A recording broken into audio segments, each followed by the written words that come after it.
Bom dia, boa tarde, boa noite. Hoje eu estou com o Coronel Nishikawa, ele que é coronel da Polícia Militar, deputado estadual pelo PSL e o único candidato eleito do PSL na região do ABC. Coronel, muito obrigada por aceitar falar comigo. Eu já gostaria de iniciar aqui pedindo, por gentileza, para o senhor contar um pouquinho da sua trajetória na PM e na vida pública e por que o senhor escolheu concorrer.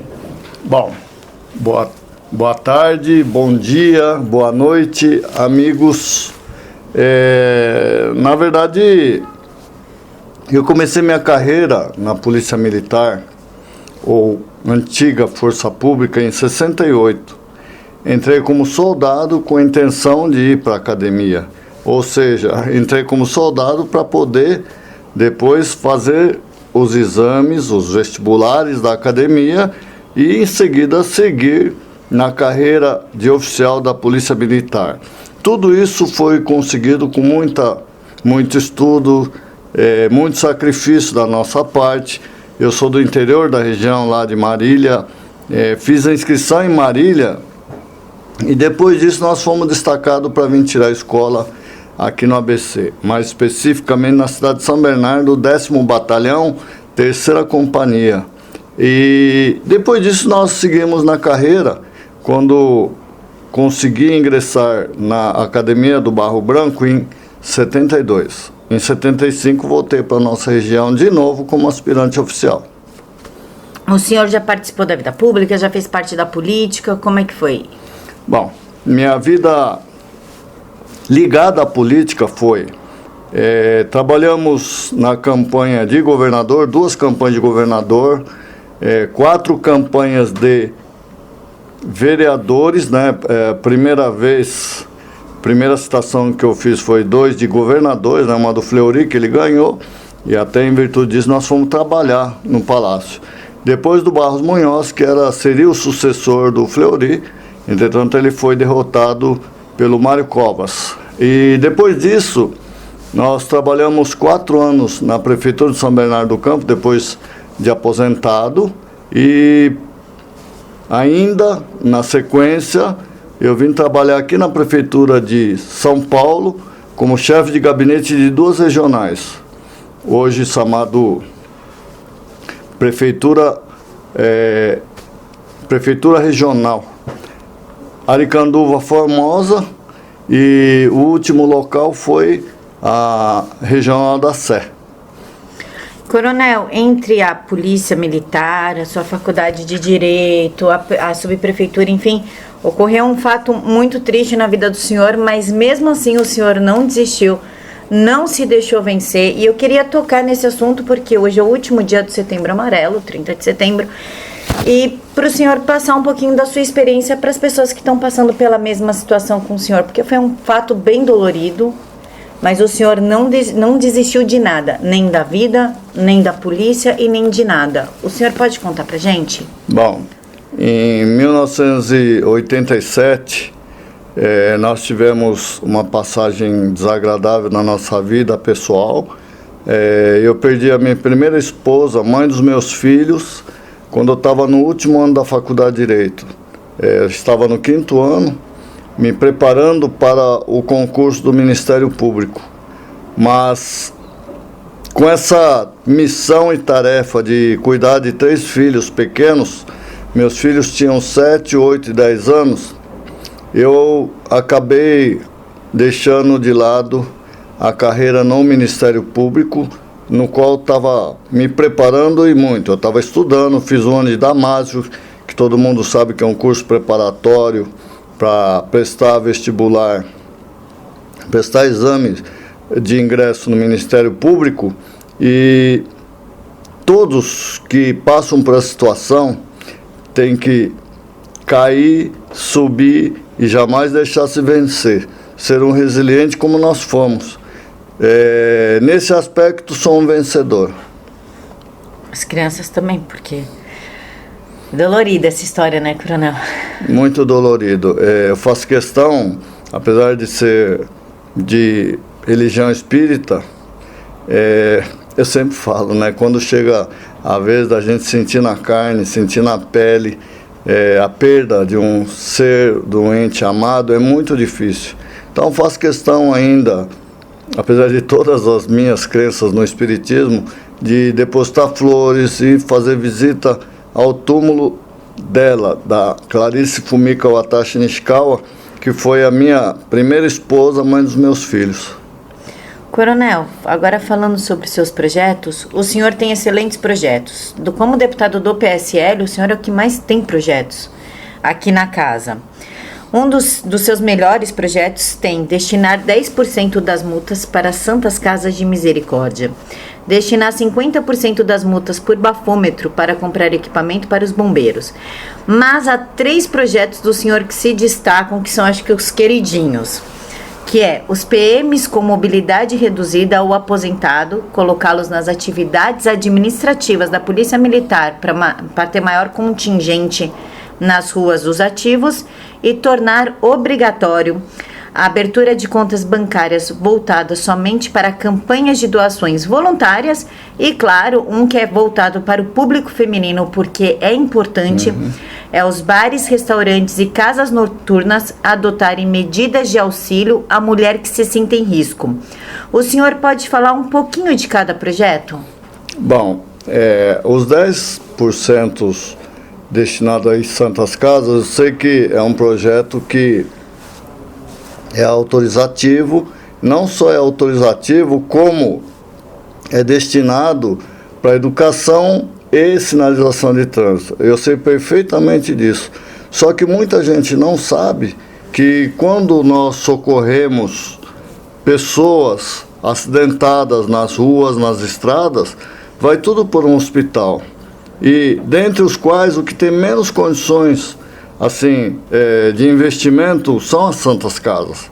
Até em virtude disso, pensando nisso, nós pensamos em destinar esse valor, que parece pouco, mas eu sei que é de grande monta, porque 10% significa um valor muito alto em recolhimento de multas, né? Que pessoas que cometem infrações de trânsito, cada dia parece que aumenta mais, até pelo número de veículos que estão na rua. Então, esse é o objetivo principal. E os 50% do bafômetro é no mesmo sentido, né? Pessoas embriagadas, pessoas que colocam em risco vida de seres humanos e é recolhida uma multa, essa multa deve ser revertida também para hospitais. Então, é nesse sentido que nós fizemos. Quanto à mobilidade reduzida e os pessoal aposentado, é que muitas vezes as pessoas saem subitamente da ativa, do serviço ativo, e se sentem assim, isolados da sociedade, sem ter, em princípio, capacidade para trabalhar, mas tem a expertise de ter trabalhado na rua, para que possa ainda continuar servindo. O que significa isso? É retirar pessoas com capacidade ainda de policiamento, tirar das administrações e colocar na rua. E colocar esse pessoal aposentado com abono, com algum tipo de gratificação que vai aumentar gradativamente o efetivo das ruas, pessoas operacionais. Eu acho que não é difícil entender a nossa ideia. Então, aproveitaríamos as pessoas já aposentadas, as pessoas afastadas por deficiência, para que possam ocupar lugares em que tem pessoas ativas fisicamente e mentalmente para ir para a rua, e eles cobririam, aumentando automaticamente o efetivo das ruas. Sobre a conta bancária voltada somente para campanha de doação voluntária, o que isso significa? Por que precisa? O que é, na verdade? Nós vimos várias vezes dinheiro arrecadado para campanhas específicas para uma determinada pessoa sendo desviada, pessoas se enriquecendo com doações advindas desse tipo de apelo, né, que se fazem na internet principalmente, e que são utilizados para outros fins. Então deve ser vinculado sim à conta, e se for utilizado de forma diversa, que esse dinheiro seja aplicado em outras coisas recolhido para o Tesouro Estadual ou Nacional para ser devolvida para poder beneficiar a sociedade. Esse é o objetivo principal. E dos bares e restaurantes, casas noturnas, esse projeto voltado somente para mulheres? Sabidamente, as mulheres, em muitas casas noturnas e muitos bares, são molestadas, né? E para evitar esse contato, para pessoas, as mulheres, principalmente as não acompanhadas, não se sentirem sozinhas, não se sentirem assim indefesas, para que possa frequentar bares em que ela queira frequentar sem esse molestamento. Esse é o objetivo. Coronel, nós estamos no Setembro Amarelo. É um mês em que se desenvolvem diversas ações para o combate e prevenção do suicídio. Porém, os índices de suicídio entre os policiais militares só aumentam. O senhor poderia pontuar quais são as causas do aumento do índice de suicídio e o que pode ser feito por esses policiais? Bom, aqui é debatido vários colegas nossos parlamentares no sentido de valorizar o ser humano. Não adianta você comprar equipamento de primeiro mundo se não valoriza o ser humano, principalmente nos seus vencimentos. O que acontece hoje? O policial militar hoje do estado de São Paulo, ou acho que do país inteiro hoje, não pode mais andar fardado. Por quê? Quando eles saem para a rua, eles são alvos de bandidos. Isso faz com que a pessoa fique deprimido. E outra coisa que é fundamental, nós vamos estudar uma forma de liberar o pessoal que anda sem uniforme, com a identidade, poder andar em ônibus, metrôs, trens, sem fazer o devido pagamento. Não é o devido pagamento, eu acho que é justo. É justo porque ele serve à sociedade. Ele estando lá também pode coibir vários tipos de crimes também. Então, é uma das demandas nossas. Tudo isso somado, o policial, inclusive os aposentados, como eu já citei, tem essa, vamos dizer assim, adquire essa coisa de você não poder dar assistência à família, dar material necessário, assistência material necessária para os filhos. Às vezes os filhos de outros amigos têm isso, aquilo, um tênis, um celular que ele não pode comprar porque o vencimento não permite. Esse é o principal, eu acho hoje que esse é um dos principais motivos de haverem mortes. Tudo bem, existem pessoas que são solteiras e se matam. Por quê? O serviço nosso é estressante. O serviço da Polícia Militar é altamente estressante. Quando o policial sai de casa sem farda, ele vai no quartel, se troca. Quando ele se troca e sai na viatura, fardado, é um alvo em potencial de marginais. Isso faz com que ele sempre esteja alerta, todo momento que ele esteja na viatura ou esteja a pé, que vai cada vez mais influenciando no seu comportamento social.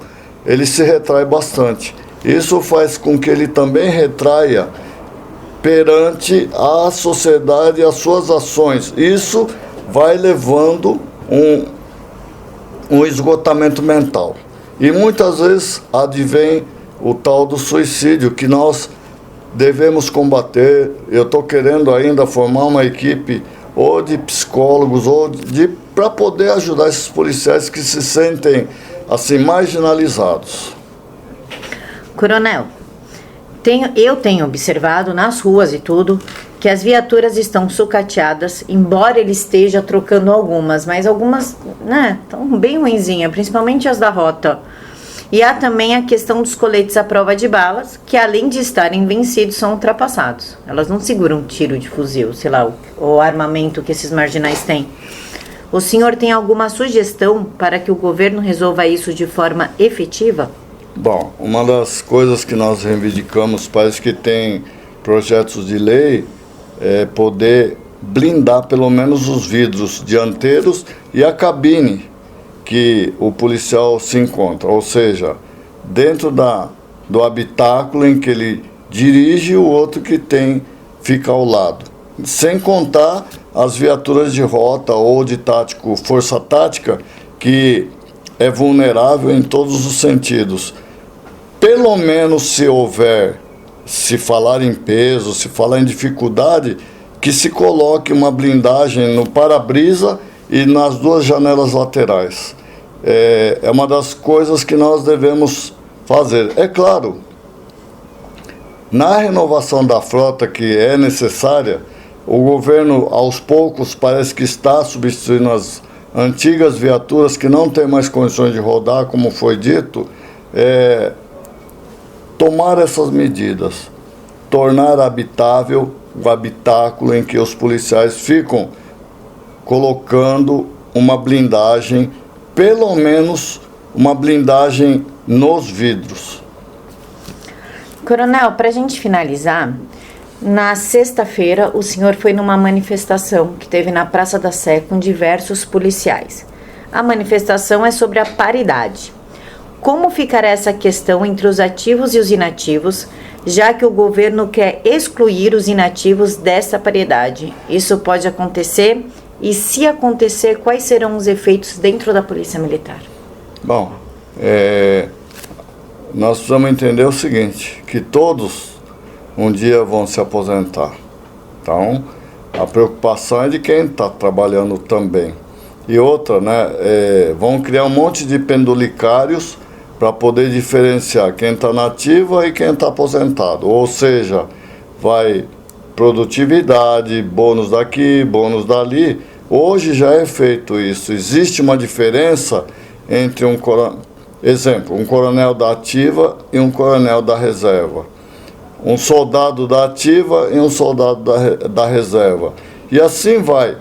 Essa medida em que se falou, se propalou que o governador vai tirar a paridade, só vai gerar insatisfação, revolta na tropa. Eu espero sinceramente que não ocorra isso, mesmo porque as leis federais estarão aí para nos amparar. Se ele fizer isso, vai ter uma enxurrada de ações contra o Estado e, no fim, mais tarde, mais cedo, mais tarde, serão reconhecidos e equiparados aos pessoal das Forças Armadas, que tem essa paridade e integralidade. Então, eu acho que é uma medida que foi propalada, não foi efetivada. Nós estamos aguardando o pronunciamento que vai dizer quanto que vai vir de aumento para as forças policiais. Se ocorrer isso, a nossa mobilização será grande. Agora, estou dentro da política de mediador. Não vou ficar confrontando, apesar de eu ter comparecido lá na Sé, num movimento pacífico, num movimento reivindicatório, para que não ocorra isso. E com isso, nós queremos que o governador entenda que houve uma mobilização de parte da Polícia Militar. Tinha próximo de 11 mil manifestantes de forma pacífica, ordeira, não teve lixeira quebrada, não teve lixo no chão, não teve nada disso, muito pelo contrário. Foi inédita a nossa mobilização do dia 27. Espero que o governador entenda que nós estamos sendo mobilizados para ter justiça, apenas isso. Coronel, antes de finalizar, lembrei aqui de uma coisa que o João prometeu na campanha dele, que foi deixar a Polícia de São Paulo em relação a salário igual a do Distrito Federal. A diferença é que a de São Paulo seria a segunda mais bem paga, porque a do Distrito Federal é a primeira mais bem paga. Cadê isso? O Distrito Federal hoje não é a mais bem paga. A mais bem paga é a Polícia de Goiás, né? Essa ficou como lenda, o Distrito Federal ser a mais bem paga do país. Hoje não é o Distrito Federal. Se ele quer equiparar ou igualar ou pelo menos deixar a segunda, ela tem que fazer de acordo com a polícia do estado de Goiás. Então, isso aí não foi cumprido ainda, mas diz ele que ao longo dos 4 anos do governo dele, que ele vai cumprir essa promessa. Então, nós estamos aguardando isso também. Coronel, o senhor quer fazer as suas considerações finais? Deixar um recado aí para a galera que está ouvindo? Bom, pessoal, nós fomos eleitos, né, não falei no início, porque nós acreditamos nas bandeiras do Jair Messias Bolsonaro, que iria investir na segurança pública, que também colocaria o país entre os melhores países do mundo. Nós acreditamos nisso, continuamos acreditando nisso e vamos caminhar sempre junto, acreditando que o país vai se recuperar de uma crise que foi criada num período de 24, 25 anos. Ninguém vai consertar o país, colocar o país em ordem em 2, 3, até 4 anos. Muito pelo contrário. Deverão ser investidos pelo menos uns 15 anos para nós termos um resgate parcial daquilo que foi deteriorado pela esquerda. É isso, nós estamos juntos. Pessoal das forças policiais, contem conosco, estamos juntos. Brasil acima de tudo, Deus acima de todos. Pessoal, muito obrigada por nos ouvir até aqui. As redes sociais do deputado estão aqui na caixa de informações. É só vocês curtirem e seguir. Muito obrigada a todos. Fiquem com Deus.